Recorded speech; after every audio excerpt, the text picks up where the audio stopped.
धूप से भरे छोटे से मोहल्ले मेपल स्ट्रीट में एक खुशमिजाज भूरा कुत्ता रहता था। उसका नाम था ब्रूनो। उसके झूलते हुए कान, हिलती हुई पूंछ और सपनों से भरा दिल था। लेकिन बाकी कुत्तों से अलग, जो गेंदे पकड़ते थे और डाकिये पर भौंकते थे, ब्रूनो की एक अजीब सी ख्वाहिश थी। वो बिल्ली बनना चाहता था।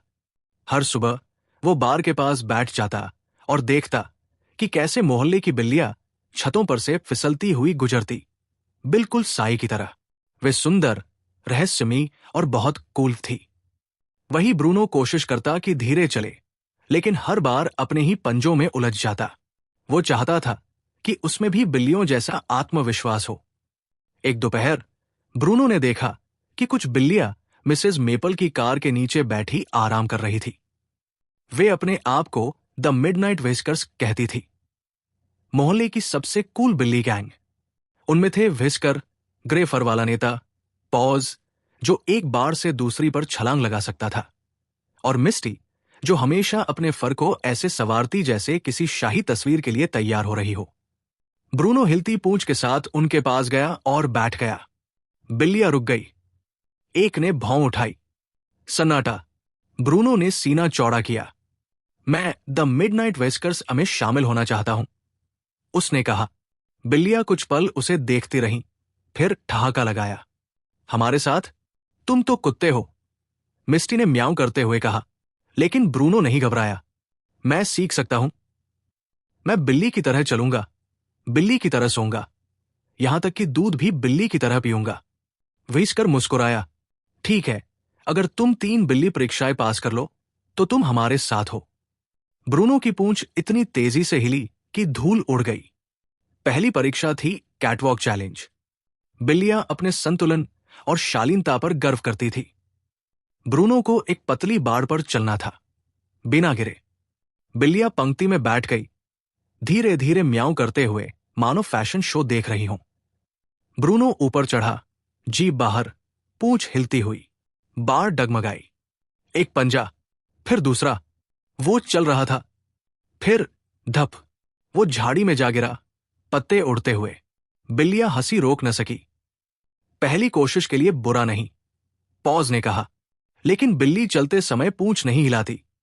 ब्रूनो ने गंभीरता से सिर हिलाया। ठीक है, कोई हिलाना नहीं। दूसरी परीक्षा थी बिल्ली की नींद। बिल्लियां कहीं भी, कभी भी शांति से झपकी ले सकती थी। ब्रूनो को साबित करना था कि वह भी ऐसा कर सकता है। बिल्लियां धूप में लेट गई। ब्रूनो भी बगल में लेट गया, उन्हीं की मुद्रा में। बस आंखें बंद करने ही वाला था कि उसने देखा, एक गिलहरी, गिलहरी। वो चिल्लाया और उछल पड़ा, जोर जोर से भौंकने लगा। बिल्लियां करा उठीं और अपने कान पूंछ से ढक लिए। कुत्ते, मिस्टी ने बड़बड़ाया। ब्रूनो शर्मिंदा होकर बोला, सॉरी, आदत है। आखिरी परीक्षा थी रात की सैर। बिल्लियां चांदनी में छतों पर घूमना पसंद करती थी, शांति, सितारे और रोमांच का मजा लेने। ब्रूनो उत्साहित भी था और घबराया हुआ भी।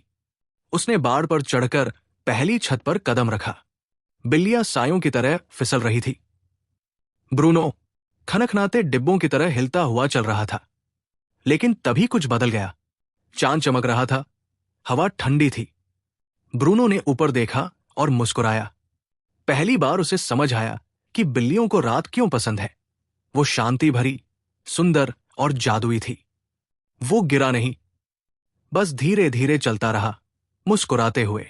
सुबह हुई। बिल्लियां उसके चारों ओर इकट्ठा हुई। व्हिस्कर ने कहा, ब्रूनो, तुम तीनों परीक्षाएं पास नहीं कर पाए। ब्रूनो का सिर थोड़ा झुक गया, लेकिन व्हिस्कर मुस्कुराया। तुमने वो किया जो कोई बिल्ली नहीं कर सकती। तुमने पूरी कोशिश की, और वो भी एक सच्चे कुत्ते के दिल से। ये बहुत बड़ी बात है। मिस्टी ने सिर हिलाया। तुम बिल्ली नहीं हो, ब्रूनो, तुम बिल्ली के दोस्त हो। ब्रूनो की पूंछ फिर हिलने लगी। तो क्या मैं अब तुम्हारे साथ रह सकता हूं? जरूर, पॉज ने कहा। बस झपकी के वक्त गिलहरी पर मत भौंकना। सब हंस पड़े। उस दिन के बाद ब्रूनो ने बिल्ली बनने की कोशिश छोड़ दी। वो वही पुराना ब्रूनो था, खुशमिजाज, दोस्ताना और गर्व से डॉगी।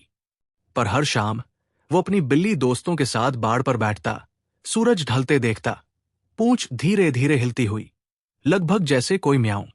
नीति, तुम्हें दूसरों जैसा बनने की जरूरत नहीं है। कभी कभी खुद बने रहना ही सबसे अच्छा तरीका होता है किसी के साथ जुड़ने का।